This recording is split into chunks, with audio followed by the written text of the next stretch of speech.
What's up, guys? What's up, fam? What's up, my niggas? All right.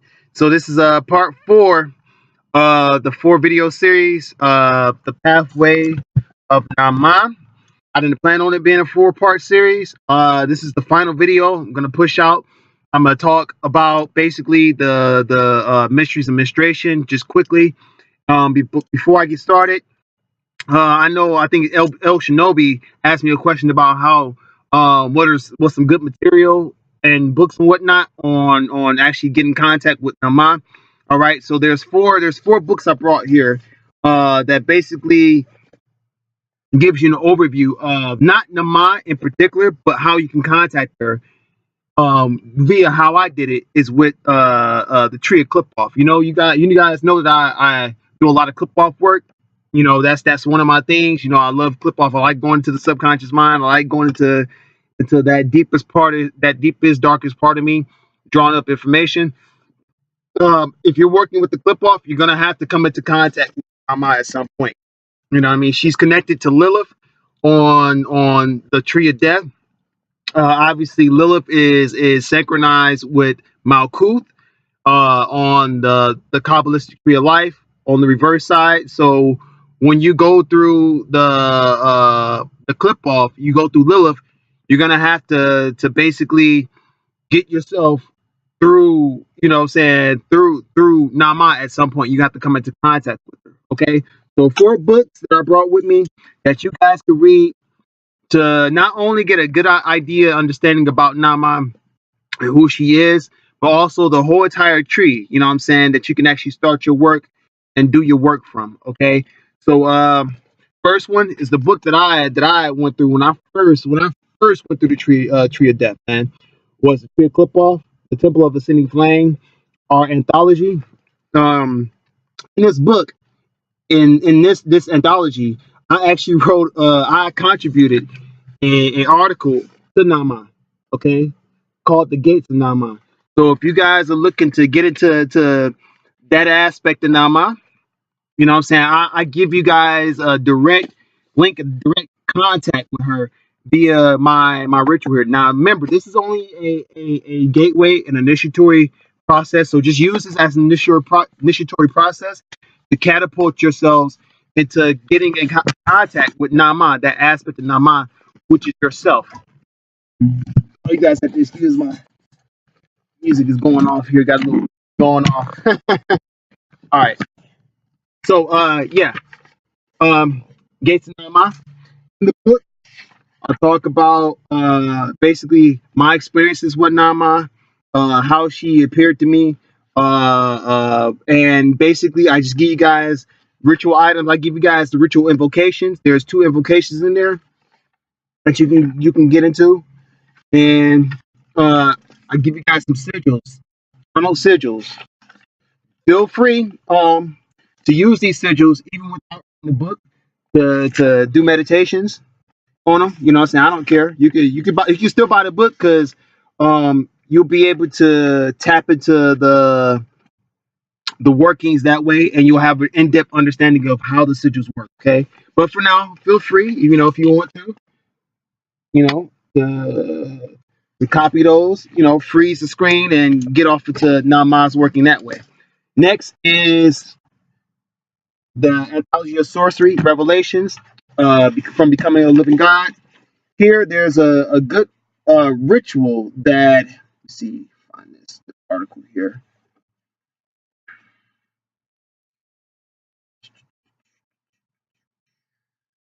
Okay, that C.J. Lee had written called Gateway Eclipsed by Darkness. C.J. Lee. He talks about his experience of the clip off, going through each clip eye, each spear, and how he came into contact with Nama and his experiences with Nama. So in the book, he gives you how he experienced it, what he went through, how you can challenge Nama from his perspective, getting off into that. And then he talks about forms of vampirism, like I talked about Nama and vampirism before, and he talks about some of the demons that Nama had brought to his attention. You know, Onos Kalis, Lamashtu. Everybody knows Lamashtu, the child-eating demon. You know what I'm saying? The devouring aspect of Nama and Lilith. Niku, Lilitu. You know, that's the mermaid aspect of Lilith and Nama. You know what I'm saying? The deeper subconscious part, the scarier part, the demon of the abyss. She would be equivalent to one of the great old ones in the Necronomicon. You know what I'm saying? So yeah, but she's a succubus as well. So you get caught up into Lilitu's web or current. You gotta make sure that you are mentally ready for that. You know what I'm saying? Spiritually ready for that because she's gonna devour you naturally, and she's gonna transform you. But if you fight it, your life will turn to be not so pleasant. So go along with it if you're gonna work with Lilith, Abadar, and that's it. So you can get that through Anthology of Sorcery, Revelations, Become a Living God. There's the Clip Off, Opus 3 by my good friend Edgar Craval. He put it together as a compendium. You know, another anthology of sorcerer's material dedicated to the current of the clip off. You can get it from Nephilim. Here, my good friend Aseneth, she had written an article called Initiation. Okay, and so you can read that, get a good idea of not so much Nama, but of what you're dealing with when it comes to clip-offic work. Okay, you can read it and turn it into your own type of spiritual working, your own type of path working, where you can get in contact with Nama through this working. Because she's going to appear at some point. She's going to appear, whether she appears through the sphere of Lilith or whether she appears through the spirit of the Milael. But her current is tied to the lower nature, the lower frequency, lower vibration. So be prepared to get in contact with her through the spear and the clip eye of Lilith. Okay, and so yeah, checking my battery here, not trying to have it cut off like before. So yeah, you can get into the clip off that way. You know what I'm saying? Read about it, practice it, get in contact with Nama via Lilith that way. And finally, clip off meditations by Asana Mason. Uh, she's like, you know what I'm saying? Asana, she's like the number one feminine female practitioner of the feminine current that deals with our shit, with you know what I'm saying, black people shit, you know what I'm saying? So she's good, she's knowledgeable, um she's you know, she knows her shit. So she's on top of it, you know. She's a good point of contact for tapping back into, you know, that darker current within, you know, the subconscious mind. So here she basically opens up the gateways and gives you an idea of each and every single spirit, each and every clip eye through more of a sorcerer or sorceress perspective, doing the work via meditations. Okay, and you'll still have, you know, the physical workings and stuff that you'll be doing, like, you know, giving blood and you know, setting up different ritual spaces and stuff like that, and your altars and stuff like that. But this is mainly focused on transforming the mind to get in contact with the current and activate the current in your daily life via your visualizations, using the senses, and transforming your life that way. Okay, so these are 4 books that you can use that I've, you know, at some point used rituals from to get in contact with Nama and also the other demons of you know, the clip off, and activate those spheres. So let's see. Okay, so on the mysteries of menstration. Let's see.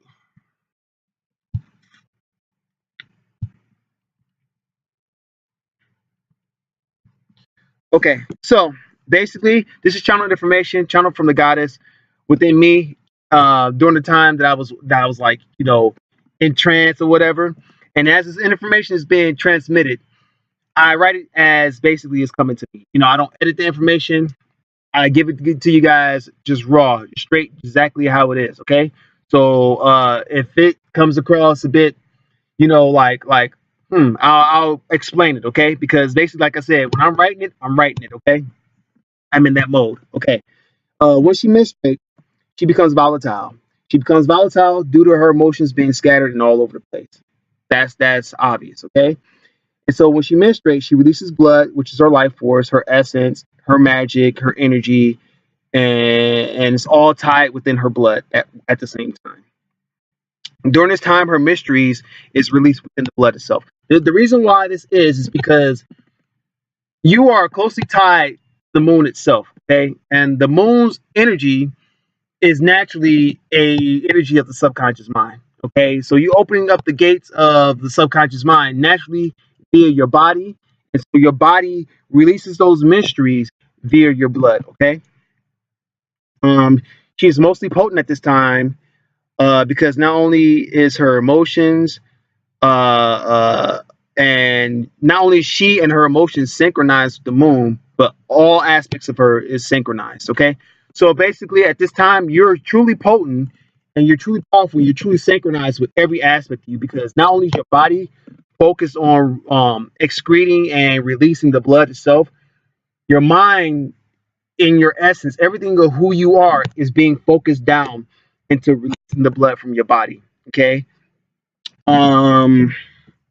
And so therefore your manifestations and stuff become twice as powerful. Okay. So it can become a bit scary for women because at this time her mind is truly heightened. And so because the mind is truly heightened, she thinks therefore she is. So in other words, anything she thinks becomes an instant, damn near instant manifestation of her mind because not only is she adding her mind, her focus, her intent, and her emotions, which is the most powerful aspect of her. She's also manifesting this as she excretes and releases her blood. So the blood becomes the grounding point and the physical manifestation of her thoughts in thought form. So therefore, as the blood is grounded in the physical, it grounds and it becomes a real living entity and energy of her subconscious mind via her blood. Okay. Um. Uh, She's, she is fully synchronized as one with herself, even though her emotions are scattered and all over the place. So even though your emotions are scattered and you may not understand, you may be a bit confused, you're still, even though you have that confused energy going on, you're still synchronized with yourself, even though you are confused. You had that confused energy being projected, if that makes sense.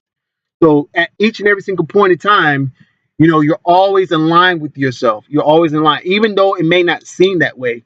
You are there, and I mean a lot. I mean, obviously, women will know this, but for those who may not have a full understanding, because there may be women out there that may not understand this stuff. This is your knowledge given back to you. Um, she's also in synchronization with the moon, which the moon is always full. However, her menstruation displays only a current phase of the moon within her, and this affects her level of power. So basically, whenever you menstruate, whatever phase of the moon that you menstruate at affects the type of power and the amount of power that you're generating. So if you are menstruating during a waning moon, your power that you are generating via the menstrual blood will have higher and more effective aspects of waning moon's energy. Okay.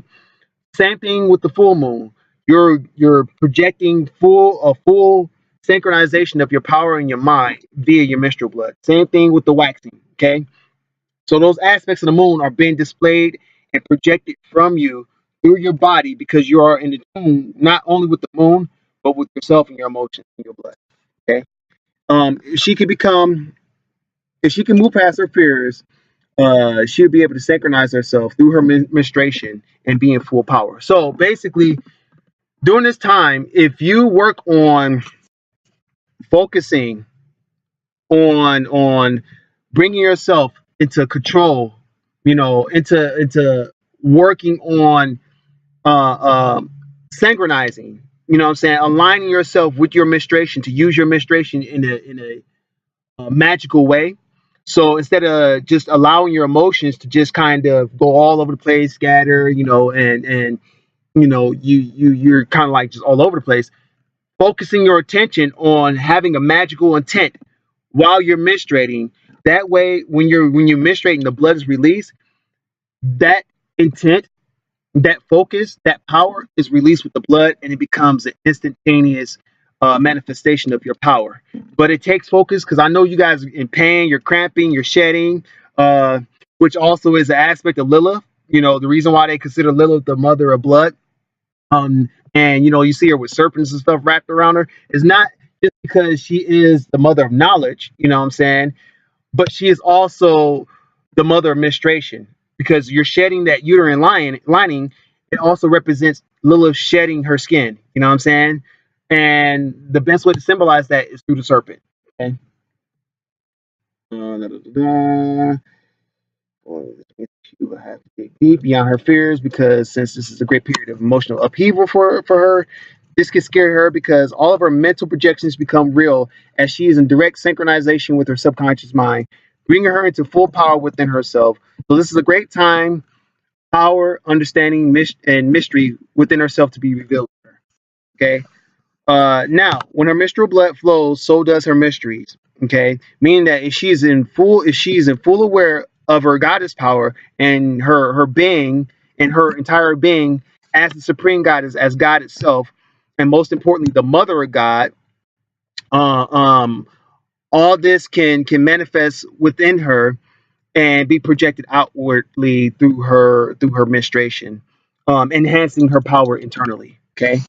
Uh, um, Her body then acts as a temple as the menstruation, as the menstrual blood is generated to cultivate, to program, to reprogram the blood as it's released to become a physical grounding point and manifestation of the goddess herself, bringing life to the blood in a charged and direct way.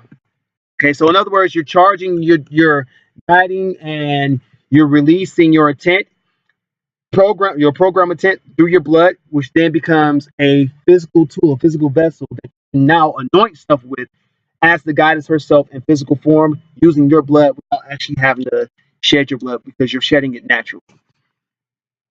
Uh, so that this will be a physical manifestation of whatever goddess form she likes, the that she desires, that she wills to manifest herself to be.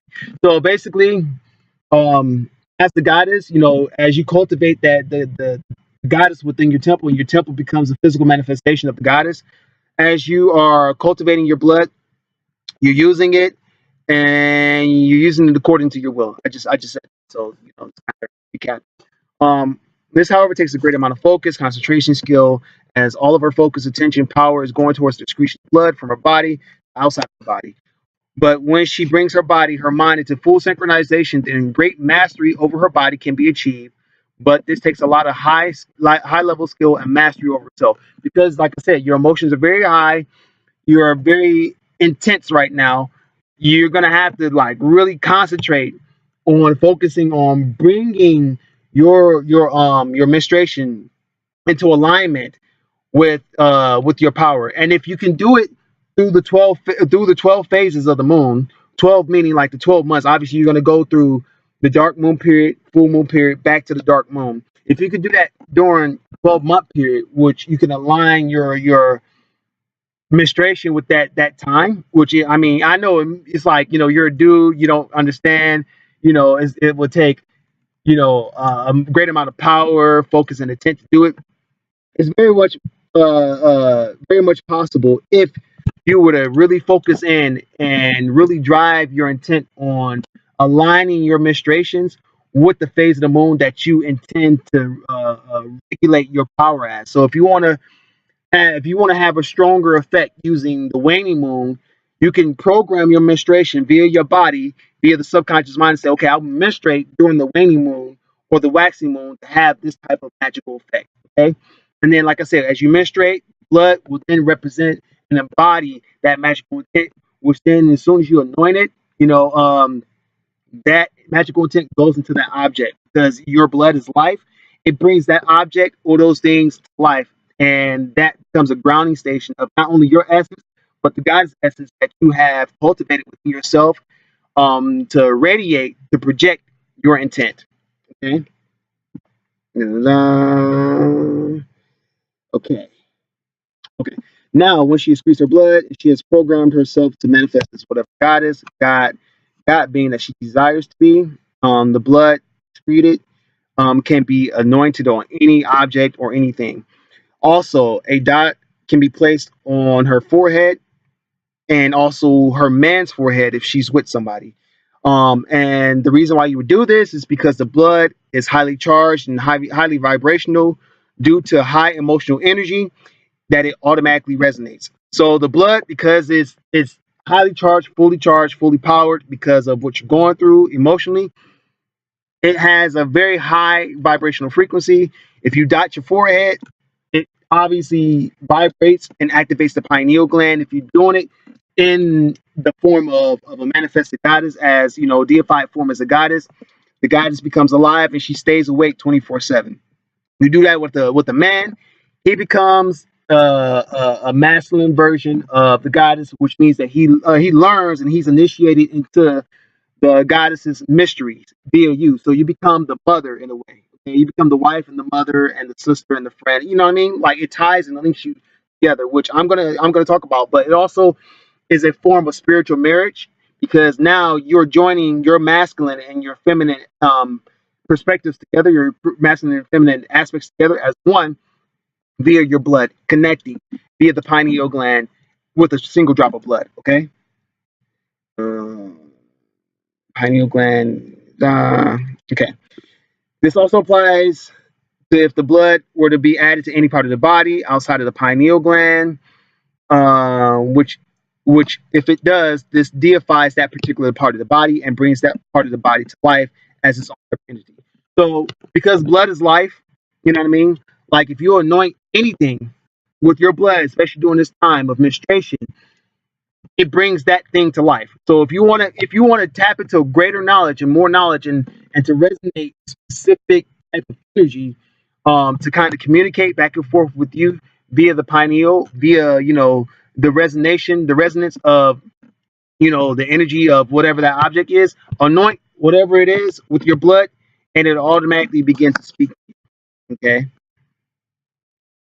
okay. This is why in India, the wife of a man dots her head with a single red dot to represent the activation of the goddess inside of herself, manifested physically outwardly through the activation of a single red dot. Period blood, which is not they changed it. Obviously, the mysteries has been changed because it's no longer period blood. It's a single red dot. Um, Kept in the middle of the forehead. Okay. Which keeps her activated constantly 24/7 at a high vibrational rate, keeping the sleeping goddess inside of her awake to all the time. Okay, the red dot of menstruation, menstrual blood, also represents marriage, while that marriage being representative of her being synchronized, as I said, with her male aspect and her male counterpart, and the man that she has chosen to awaken, activate, and become synchronized with. Okay, and this is a form of initiation for both of them. Okay, the man also receives from her. Now, when I channeled this information, all kinds of stuff was just coming up. Okay, and so I'm going to talk about the goddess Kali and Shiva, which ties into how I perceived it and how I was receiving that information, how it carries over to from the divine mysteries of the divine feminine, of the divine mysteries of the divine feminine, over to our aspect of Shiva and Kali and the goddess herself. Okay, so follow along if you can. The man also receives from her three streaks. Three streaks represents the three phases of the moon, which shows and represents his entire initiation through the three areas of the feminine mysteries himself. The waning, the waxing, the full aspect of himself as the divine feminine within himself, which he recognizes. Okay, which is why he streaks his head with three streaks. Um, these three red stripes because it's the mysteries of the feminine, divine feminine that he's going through, right? So the three stripes were technically, from what I was channeled, from what was told to me, right, were originally red. Okay, the reason why he changed it to white was to represent him going through the feminine mysteries as a male, right? As a masculine energy, understanding the feminine mysteries, but the white represents sperm. Okay. Da-da-da-da. Yeah, talk about that. And his inner essence that represents his inner eternal lunar essence completely. So it means that he's representing his knowledge and understanding of him going through the feminine mysteries and him having an understanding of that and being enlightened. Okay? And so alongside of that, he receives a single red dot as anointing from her, and also receiving and also signifying his activation of the divine feminine. So the red dot that Shiva receives turns into the third eye. Okay, so the third eye, which is obviously represented on the statues and pictures and stuff, technically represents the red dot, which is the divine feminine aspect of him recognizing divine feminine aspect within himself, um, from a higher perspective. Okay, so the red dot activates the pineal gland. The pineal gland becomes the third eye in that way. You know, now when a man is by himself and with himself and has no woman to guide him through the mysteries of his inner temple as her, he can keep these three white stripes uh, as they represent self-initiation and still means going through the three phases of the divine feminine within himself, and it shows that he has an understanding of her mysteries within him, which also at the same time brings him into complete balance. Okay, and so I go off into some other stuff. It says the snake that Shiva carries represents his mastery over his Kundalini energy, which is the same energy, the same life force that is included inside of the woman's menstrual blood. But when he does this, within himself, he raises up his own Kundalini and his own internal power. Okay, the tiger skirt represents his mastery over his lower nature and how he raised himself from being his animal self to his enlightened self, and has become fully realized as a god without calling himself one. This also represents Shiva's aspect of him controlling his ego, which is the animal self. Shiva then learns these mysteries and then is shown understanding these mysteries by giving submission to the divine feminine in himself, which shows that he, as the conscious mind, as he recognizes himself as the conscious mind, giving submission to the goddess Kali, which represents his own divine feminine aspect of his in the raw nature, and her divine feminine nature, which is then free as he's freed that particular aspect of his subconscious mind. And while not trying to control her, he lets her be free, and in the process, she reveals to him all of her inner secrets and her inner mysteries, which is represented by Kali's many arms, many pathways, many mysteries, but she's the central force, and all of her many different paths. Okay, but first he had to get past her scary phase, which is, you're facing your own self, you're facing your own demons, you're facing your own subconscious mind, you're facing that portion of you which is unknown, and he willingly submits to his own depth, transformation, wisdom, understanding, light. The goddess then becomes an avenue of her many different aspects, including her hidden paths to him that aren't seen at the moment until he succumbs to her and succumbs to his fears and allows himself to be transformed. And then this represents the cycle of death and rebirth. Okay, so those are just some of the things that have been revealed to me via the goddess on menstration and how it can be used. So yeah, basically this ends the four-part series of the Path of Naamah. Video that I didn't plan. Like I said, I didn't plan on it being 4 videos. But it came out that way. Okay, so if you guys have any questions, let me know, and take care. Good luck, and I'll see you on the other side. Peace.